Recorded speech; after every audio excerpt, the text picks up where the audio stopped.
Hello, everyone. Thank you for joining. My name is Raven, and we're going to discuss vaccines.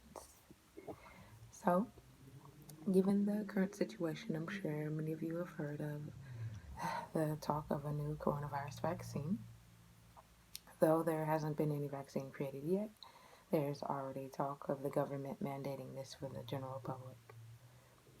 I know some of you may be thinking, yay! However, I say nay.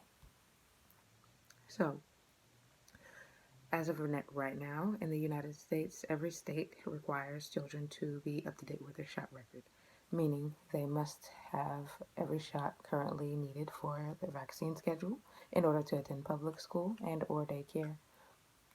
So, vaccines need an adjuvant in order to work properly for our body, for our cells. To keep this very simple, in order for our body to react properly with them, they need to put aluminum in it, just to keep it very plain and simple for time's sake. So, over time, these children will have a vaccine schedule, like I said, very heavy before the age of 2 years old. We can go over that in a moment here. But the aluminum in the vaccines builds up over time, and each time that they are injected with a vaccine, there's a small inflammation of the brain here. And moving forward, there are several issues with that. You don't want brain inflammation in children, that's not good. But vaccines actually impair cell function. And in short, it's a short lived immunity to the actual disease in which it is supposed to be helping prevent. And these issues are sometimes ignored, however, not always. We'll go into that a little further. So, first case we're going to cover is in February of 2015. This case occurred at Disneyland, and then there were 125 cases related to that case that originally was found to originate from Disneyland. And for the sake of time, we'll talk about 110 of these cases. 110 of these cases were actually patients in California. They're California residents. So for the sake of time, like I said, we'll just say 110 of them were residents here. And out of the 110, 49% of them, or actually 49 of them were vaccinated. 45% of them were unvaccinated. So honestly, the numbers here can clearly show you, that that's really not enough to force people to take this when it's not effective. Half of the people didn't have a vaccine, and still 100% of the people contracted the disease, out of the vaccinated as well as unvaccinated. So, again, back to the short lived immunity. That's one issue.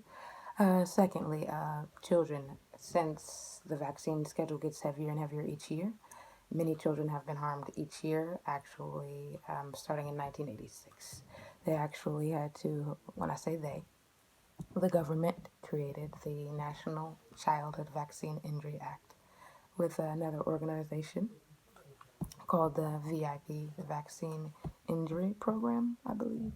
Yeah, Vaccine Injury Compensation Program, So these two entities, actually coupled with the U.S. government, have compensated many families since 1986. We'll look at some numbers here.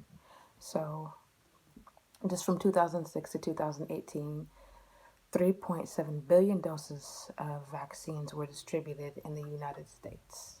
A lot of these go to children again, and what it does is it overloads their immune system, and a lot of these children have been sick. So from 2016 to 2018, 7,432 petitions were filed.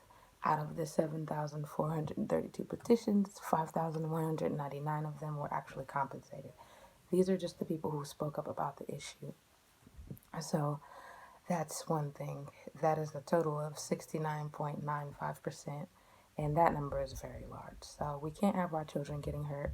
It's a big issue, and I say nay. No to the vaccines.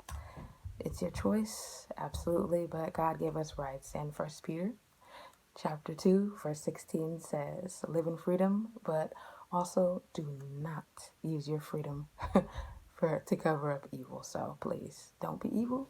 Do some research and make your own choice. Thanks.